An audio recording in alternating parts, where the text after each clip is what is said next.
Consulter son compte Netflix ou Spotify quand on voyage en Europe, c'est parfois très compliqué, car certains contenus audiovisuels ne sont disponibles que dans le pays de résidence. Alors la Commission européenne propose de mettre fin à ces barrières géographiques dès 2017.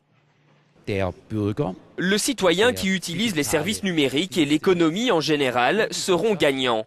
Parce que dans le climat de concurrence qui nous oppose aux Américains et aux Asiatiques, nos industries seront plus compétitives et vont pouvoir préserver et créer de l'emploi en Europe.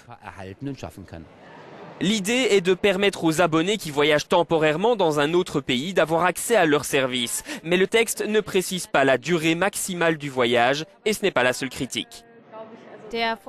La proposition sur la portabilité ne résout qu'un seul problème. Les abonnés aux services de streaming comme Netflix pourront continuer à consommer ces produits en vacances. C'est bien, mais ça ne résout pas le problème des Européens qui n'ont tout simplement pas ce type d'offre dans leur pays alors qu'ils voudraient y avoir accès.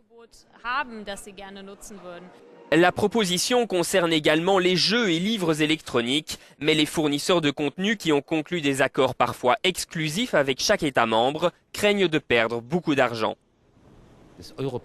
La législation européenne sur le droit d'auteur date des années 90, alors que la technologie numérique existait à peine. Il faut s'adapter à cette nouvelle ère, il faut créer un cadre commun au niveau européen. Le règlement sur la portabilité des contenus numériques doit encore être approuvé par le Parlement européen et les 28 États membres avant d'entrer en vigueur.